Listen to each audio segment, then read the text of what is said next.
Assalamualaikum warahmatullahi wabarakatuh. Apa khabar semua adik-adik? Saya percaya sekarang ni semua masing-masing akan sibuk dengan PSM kan? Sudah hampir dengan dia punya deadline. So saya nak bagi sedikit tips lah macam mana kita nak buat semakan daripada laporan PSM kita tu.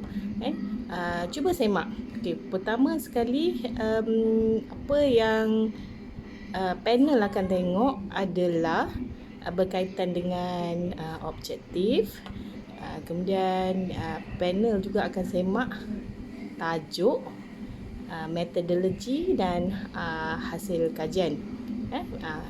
Ini adalah kalau kita tengok dalam PSM, saya percaya adik-adik punya penyelia pun dia ada terangkan kan macam mana kita nak menulis.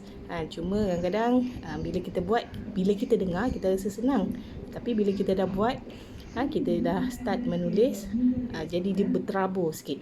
Jadi macam mana kita nak susun semula kita punya laporan tu supaya dia berada pada flow yang betul. Jadi kita tahu bab pertama dia punya kandungan PSM adalah berkaitan dengan dengan pengenalan. So dalam pengenalan tu ada objektif, ada skop kajian kan, kemudian ada setengah proposal dia. Kalau kita buat PSM 1 dia mungkin akan letak expected finding, tapi kalau kalau kita dah siap PSM 2, dalam bab 1 ni dekat akhir sekali bab 1 ni bahagian akhir section tu kita akan brief sedikit berkaitan dengan kita punya flow of report tu. Okey. Kemudian bab yang kedua kita ada metodologi. Bab yang kedua kita ada literature study.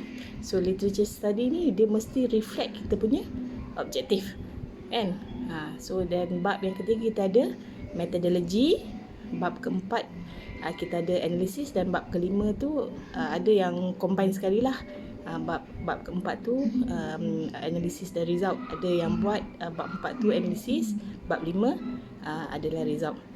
So kita balik so macam mana kita nak semak supaya kita punya penulisan ni berada pada flow yang betul.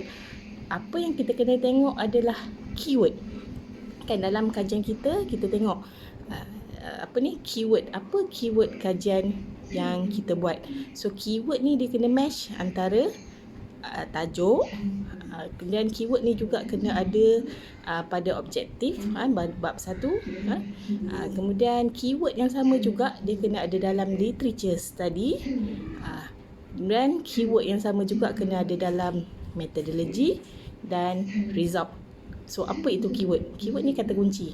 Contohnya adik buat kajian tentang penggunaan nanti saya buat kajian. Bagi contoh, apa contoh yang paling senang mungkin adik buat kajian kesan pandemik COVID terhadap kemalangan jalan raya di Malaysia, contoh dia kan. Kesan pandemik COVID terhadap kemalangan jalan raya di Malaysia. So itu adalah tajuk. So kalau kita tengok tajuk tu dia ada keyword kan. So apa yang kita nak highlight ni adalah kesan pandemik COVID, itu satu. Kemudian kemalangan kan, ada dua. So ada dua keyword di sini. Kajian kesan pandemik COVID terhadap kemalangan jalan raya. So kita ada dua keyword. So dua keyword ni, dua perkataan ni, dua keyword ni, adik-adik cuba check dekat objektif. Ada tak perkataan ni? Ada tak keyword ni dalam objektif? Kan? So pastikan ada. Kemudian keyword yang sama juga, cuba adik-adik lihat di literature study bab 2. Dia pun kena ada juga. Sama jugalah dekat metodologi, dekat result dan analisis. So kalau tiba-tiba adik punya keyword ni tadi pasal pandemik COVID dan kemalangan, tiba-tiba adik masuk hari raya contohnya kan, ada kemalangan jalan raya, mungkin adik masukkan kemalangan jalan raya, tapi adik cerita pasal orang naik basikal dekat atas jalan raya. So dia tak berkait lah dengan pandemik COVID ni. Jadi apa-apa dalam, contohnya dalam literature study ni, apa-apa penerangan berkaitan dengan kemalangan jalan raya, kita cuba kaitkan dengan pandemik COVID. Cuba kaitkan. Tak apa, dia tak dapat banyak isu yang kita yang mungkin literature tu tak banyak kajian yang pasal adik-adik buat, tapi at least ada, adik cuba kaitkan. So far itu dulu tip yang saya akan beli. So next nanti saya akan kongsi lagi. Okay, bye.